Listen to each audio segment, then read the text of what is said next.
Hi everybody, we're doing Leviticus 4 and it's 1 to 35. It's called the sin offering. Yeah. The Lord said to Moses, "Say to the Israelites, when anyone sins unintentionally and does what is forbidden in any of the Lord's commands, if the anointed priest sins, bringing guilt on the people, he must bring to the Lord a young bull without defect as a sin offering for the sin he has committed. He is to present the bull at the entrance to the tent of meeting before the Lord. He is to lay his hand on its head and slaughter it there before the Lord. Then the anointed priest shall take some of the bull's blood and carry it into the tent of meeting. He is to dip his finger into the blood and sprinkle some of it 7 times before the Lord, in front of the curtain of the sanctuary. The priest shall then put some of the blood on the horns of the altar of the fragrant incense that is before the Lord in the tent of meeting. The rest of the bull's blood he shall pour out at the base of the altar of burnt offering at the entrance to the tent of the meeting. He shall remove all the fat from the bull of the sin offering, all the fat that is connected to the internal organs, both the kidneys with the fat on them near the loins, and the long lobe of the liver which he will remove with the kidneys, just as the fat is removed from the ox sacrificed as a fellowship offering. Then the priest shall burn them on the altar of burnt offering, but the hide of the bull and all its flesh, as well as the head and legs and internal organs and the intestines, that is all the rest of the bull, he must take outside the camp to the place ceremonially clean, where the ashes are thrown, and burn it there in a wood fire on the ash heap. If the whole Israelite community sins unintentionally and does what is forbidden to any of the Lord's commands, even though the community is unaware of the matter, when they realize the guilt and the sin they committed becomes known, the assembly must bring a young bull as a sin offering and present it before the tent before meeting. The elders of the community are to lay the hands on the bull's head before the Lord, and the bull shall be slaughtered before the Lord. Then the anointed priest is to take some of the bull's blood into the tent of meeting. He shall dip his finger into the blood and sprinkle it before the Lord 7 times in front of the curtain. He is to put some of the blood on the horns of the altar, that is before the Lord, in the tent meeting. The rest of the blood he shall pour out of at the base of the altar and burnt offering and at the entrance of the tent of meeting. He shall remove all the fat from it and burn it on the altar, and do with this bull just as he did with the bull for the sin offering. In this way, the priest will make an atonement for the community, and they will be forgiven. Then he shall take the bull outside the camp and burn it as he burned the first bull. This is the sin offering for the community. When a leader sins unintentionally and does what is forbidden in any of the commands of the Lord his God, when he realizes his guilt and the sin he has committed becomes known, he must bring as his offering a male goat without defect. He is to lay his hand on the goat's head and slaughter it at the place where the burnt offering is slaughtered before the Lord, the sin offering. Then the priest shall take some of the blood of the sin offering with his finger and put it on the horns of the altar of burnt offering, and pour out the rest of the blood at the base of the altar. He shall burn all the fat on the altar as he burned the fat of the fellowship offering. In this way, the priest will make atonement of the leader's sin, and he will be forgiven.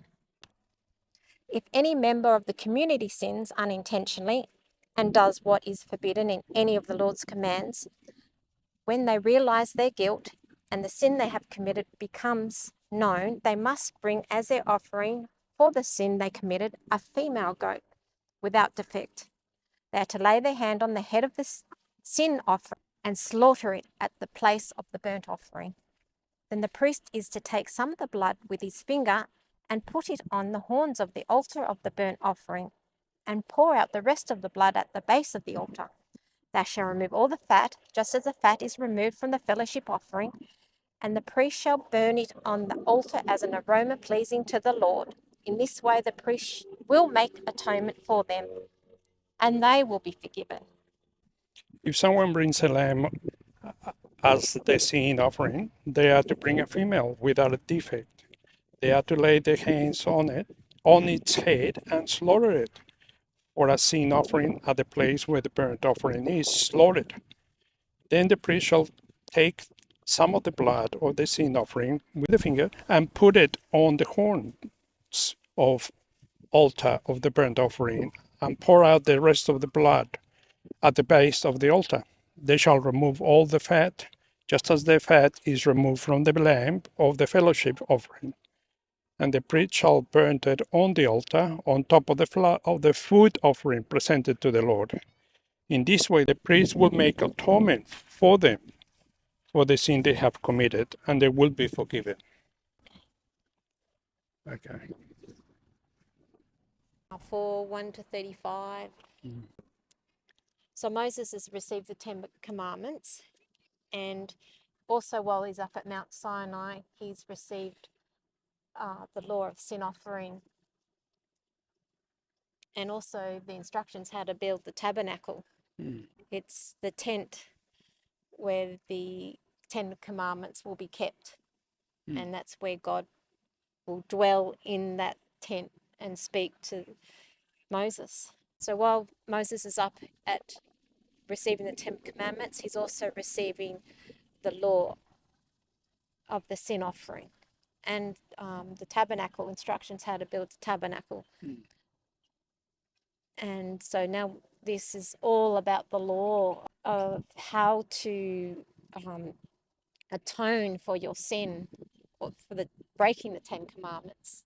God has given us the commandments to follow, and is a responsibility on how we read through the scripture, how it sets apart the priests, it sets apart the community, it sets apart the individuals. But the priests are the ones that they're more responsible of being modeling the community how to go about, and when the priest sins or the community sins, you'll see that there is offerings of a bull, offerings of a bigger, cleaner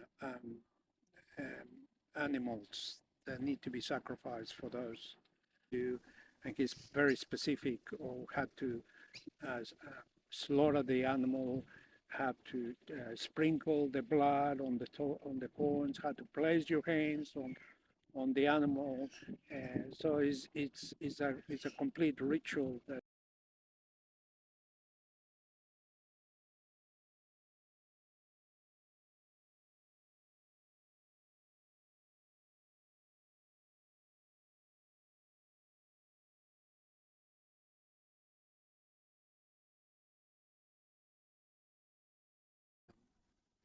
So I could just imagine, and those days, the beginning of the commandments of the Israelites, trying to follow instructions or how to do life in general, and intentionally fall into sin continuously. They did want to be with God. We did want to do the right thing. That we need a guidance of what to do, and the guidance on those days was the commandments. So couldn't imagine how myself do Every wrong thought, every the wrong thing. So yeah, so how many sacrifices will we be doing? that's right. So How to be right with him. Like had to be right. Yeah, that's right. So it takes is. so much to be right with him. Yeah, yeah. So, and I think what stands out to me is how the community or the priests, leaders, they had to actually, with the animal, they actually had to place their hand on the animal. They're placing their sin on that animal. And fast forward, then we see Jesus. He is our lamb. He's our sacrificed lamb. So he takes our sin and places it on himself. And he's the one and only sacrifice. When they have to do it all the time. Yeah, sprinkling the blood as well, the pouring of the blood underneath the curtain, the burning of the fat, so the smell, the incense for God. Then so he was very specific those days. He was very specific. He's sprinkled 7 times for the priest, pour the blood underneath, burn the fat. Do not. They didn't eat the rest of it, but burned it outside the camps, not inside. They put it outside the camp, the tent. They went to burn it. So all those steps they needed to do to be purified, to bring the sin to God, and see a messy with all the blood and the smoke, and I could just imagine how well, the whole ceremony, the whole ritual was so done. It had to be so specific on every single thing. And like you say, yes, the perfect lamb that was slaughtered. It was the lamb represented, of course, with Jesus and the cross, and not just on the cross, but on the third day, defeated death and seated on the right hand of God.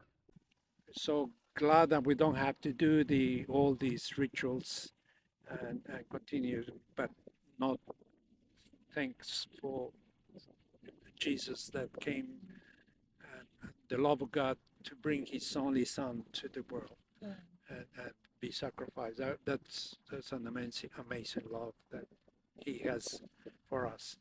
So yeah. I always like to look at God's plan to bring us back to himself. And it's still that continuation of God setting aside his community, and they will look different from the outside. Yes. Because they'll be sacrificing as well, but they're sacrificing to the gods because they want something. They want more possessions, and they want it to rain on their crops, and they want fertility. And these sacrifices are not because they want. It's actually pleasing to God, and God blesses them. God blesses that community by God setting aside this community.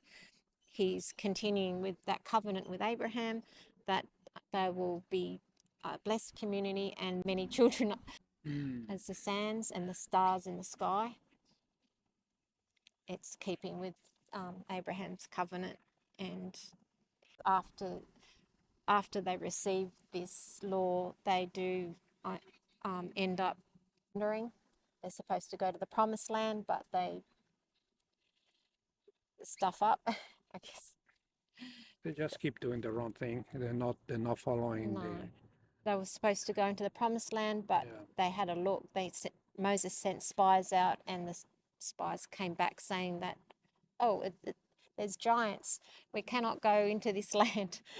And they just saw the God split the sea. So why would they think God cannot look after them over some large people, Canaanites, large giants? And they got scared and frightened, and then God said, right, that's it. You're going to wander for 40 years. Your generation will not see the promised land. Even Moses won't see the promised land. That's right. So, and of course, now with Jesus, we can go and be cleansed through Him. He is a mediator to God. So we can go to Him and talk to Him about our problems in our lives, and we can go back to Him and have faith. So that's the end of The end of Leviticus. this. Not an easy one, but that's the end of that one. Yeah, it's a hard one. They're all But very hard, actually. Leviticus you tend to skip over, but Yeah. all this law, but I want to read Leviticus, but It's not an easy it's important though to It is very understand. important to understand. Yeah. Yeah. We'll see you next time. See you next time. Hope you like the view. Yeah. God bless. Good setting. God bless.